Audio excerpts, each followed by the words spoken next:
All right, so the first thing we need to do is remove the existing sky, and we have a lot of different selection tools to do that with, and it all depends on your personal preference on which one you use. I think the Magic Wand tool or the Quick Selection tool would work well, or even the Color Select option, so it's up to you on which one you want to use. Now, the first thing we need to do is we need to rasterize this layer.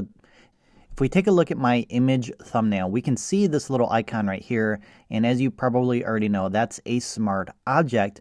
And the reason why that was added like that was because I dragged and dropped the image from my Adobe Bridge browser versus opening up the image directly. If I had opened up the image and it was placed in a new tab and I clicked and dragged this over, then I'm not going to get that smart object, and I can go ahead and start working on that layer. But right now, I can't make any selections on this and cut it out. I can make that selection, but I can't remove or manipulate that area until I rasterize that level. So depending on how you opened up the image and placed it in here, if you have this smart object icon right here, what we're going to do is we're going to right click on this layer and we're going to select rasterize layer, and that removes the smart object icon.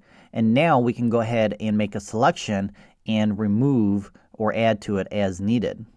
All right, so for this particular sky, I think what we're going to use is our color range option, because we do have some nice colors in here. And if we just click on an area, that's going to add those colors to the selection, and then we can select on add to sample in order to select additional colors in that color range.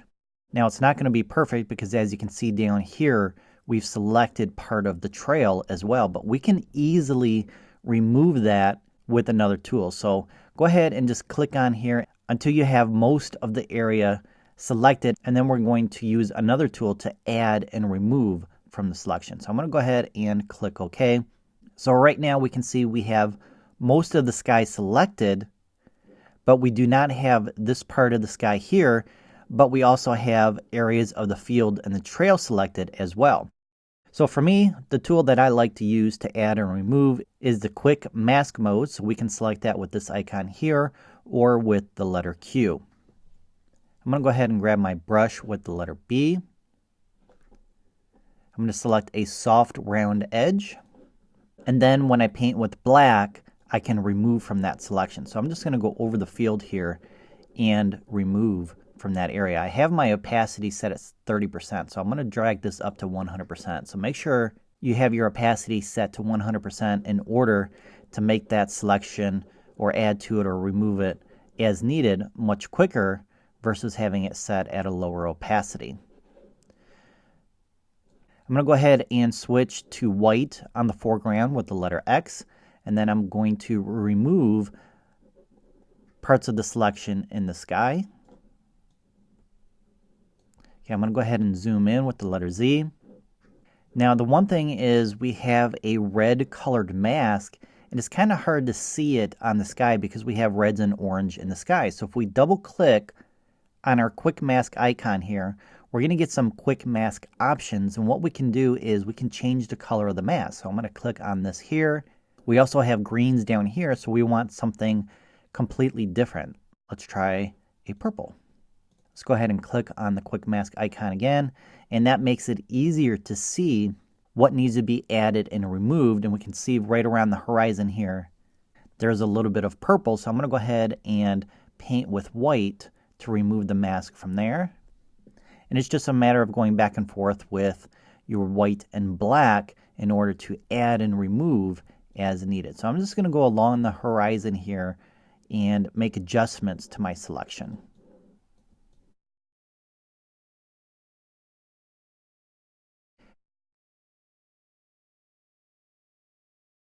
Now the quick selection tool probably would have been a lot quicker for this particular image, but once we get to the trees, we're going to see that there's some colors that are coming through the leaves of the trees, and that's why I chose the color range option. And I wanted to make sure that I was making selections that was going to keep the tree intact as much as possible, because I do want the sunlight to come through the leaves like it is in the original image. And if I would have used the quick mask mode or a different selection tool, it would have been much more difficult to make these selections.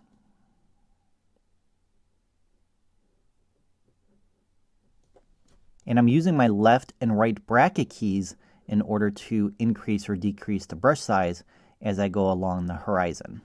So we're almost done here.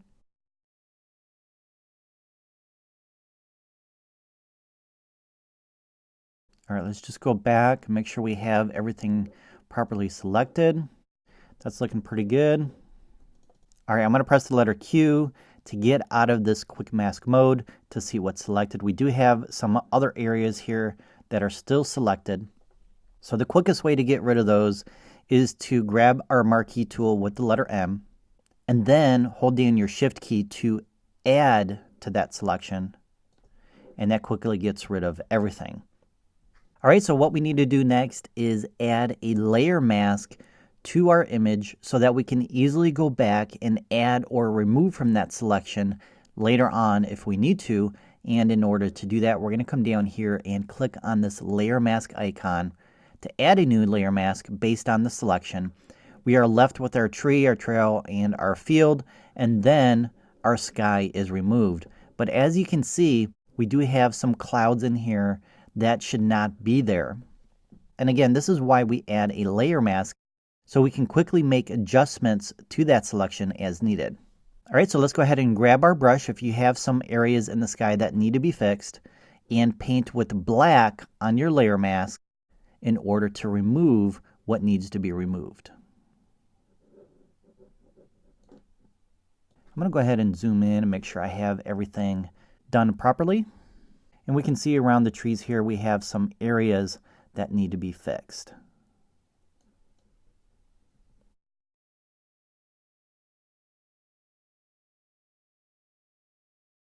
If you find that the softness of your brush or the feathering of the brush is too soft and it's removing too much of the foreground, you can always adjust your brush hardness in order to fine-tune that selection. So again, I'm just going to go across the horizon here to make sure we have everything set up properly.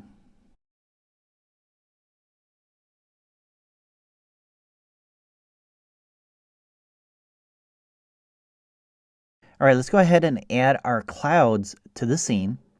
And I'm going to use this image here and this one here. I'm going to select this one and drag and drop it into place first. And what we want to do is we want to place it below the scene. So I'm going to select the background layer first, and then I'm going to click and drag over, and that's going to add the clouds behind this layer here. So I'm going to click and drag this up until we start seeing some of this orange color here. I don't necessarily want the mountains or the water. So what I'm going to do is hold down my Command or Control key, and that's going to allow me to resize based on the corner that I click on. So instead of affecting the entire image and resizing the entire image, we can see the icon changes from a double arrow to a single arrow. And then when I click and drag, I can resize based on that corner. So I'm going to click and drag this down to the right in order to remove the mountains and the water, but I do want to keep some of the yellow in here as well. We can do the same thing over here as well. If you have some of the water and the hills over here as well, you can resize this corner as well, and make sure you hold down the Command or Control key to do that. All right, now that I have it in place, I'm going to go ahead and hit the Return key or the Enter key. And if we zoom in here, we can see there's kind of a halo effect, and that's based on our selection. I'm really particular, and I want to make sure that we don't have that halo effect because it doesn't look natural. So I'm going to go back with my brush again and just fine tune that selection. So make sure you select your layer mask before you start painting. Otherwise, you're going to be painting on the layer that you are currently on. And I'm just going to go around the edge here and make sure we don't have that halo effect coming across the edge of the horizon.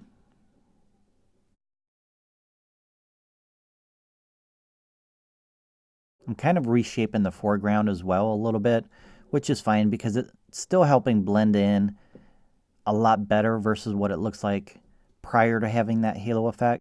So that's okay. Our tree also is kind of losing some detail and has some highlights in there, so we're going to go back and we're going to work on that as well.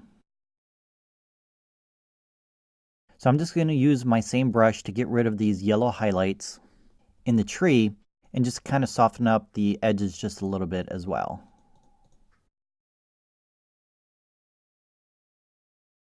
We're kind of reshaping the tree, which is fine. It's not an important element in the scene, but it's still nice to have it there. So I'm just going to make sure that I'm clicking around the area to remove the yellow, but also keep some of the tree intact so we have something there. All right, let's go ahead and select our cloud layer again, and let's add the next set of clouds. I'm going to go ahead and move this up a little bit because I want some of these dark clouds in here as well. So you can place it wherever you want. I'm going to place it right about there. I'm going to click enter or return to commit to that position. And then we need to adjust the opacity of this layer because we can't see the other set of clouds. And when you adjust the opacity, it's pretty much just going to help blend in those two cloud images. So I'm going to go around 40%, and that's just going to add a little bit more character to the first set of clouds, and it's also going to start adding that red and orange color to our clouds as well.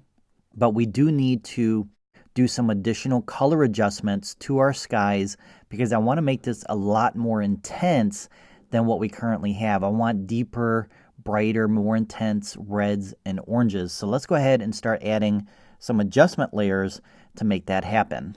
So the first one we're going to add is color balance, and this is going to help us make adjustments in the midtones and the shadows. And we can also do adjustments in the highlights as well, but we're just going to stick with the shadows and the midtones. So let's select shadows first. And the other thing is you want to make sure that your new adjustment layer is just above the clouds. If not, go ahead and click and drag it into position. Otherwise, if this adjustment is up here at the top, it's going to make adjustments to our scene as well, and we don't want to do that.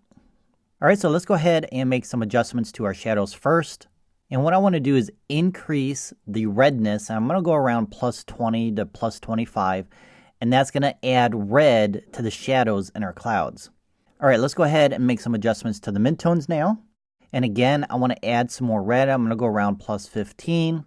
And then I'm also going to adjust this slider here to add some more red. And I'm going to go around minus 7. All right, let's take a look at the before and after. So it's much more intense than it was before. The next thing we need to do is add a levels adjustment so we can add a little bit of contrast. Now we can do that with the curves tool as well, which we're going to do. I just want to increase the blacks with the levels, and I'm going to go around plus 12 by clicking and dragging this option to the right. So that adds a little bit more contrast. All right, now let's go ahead and do a little bit more contrast with our curves adjustment. And I'm going to do an S curve. And the bigger the S curve, the more contrast you're going to add. I also want to add more to the blacks. So I'm going to click and drag this anchor point to the right. And that's going to clip some of the blacks and the shadows a little bit more, and it's going to make it much more intense. If we drag this up, it's going to do the opposite and make the blacks flat. So I don't want to make them flat. I want to make them more intense. So I'm going to move this a little bit to the right. All right, let's take a look at before and after. All right, that's what I was looking for. Much more intense, a lot more contrast, much more vibrant oranges and reds. All right, let's go ahead and get organized a little bit here. We're starting to get a lot of different layers here. So it's best to start organizing them and placing them in grouped layers so we can easily access different parts of the scene later on if we need to make adjustments. So I'm going to hold down my Shift key and click on the last layer here. And then with our keyboard shortcut, Command or Control and the letter G, that's going to group it. I'm going to rename this sky. And let's go ahead and group this one as well. And I'm just going to name it scene. All right, now that we have our scene and our sky done, let's go ahead and add our model to our image as well. And we're going to do that in the next video.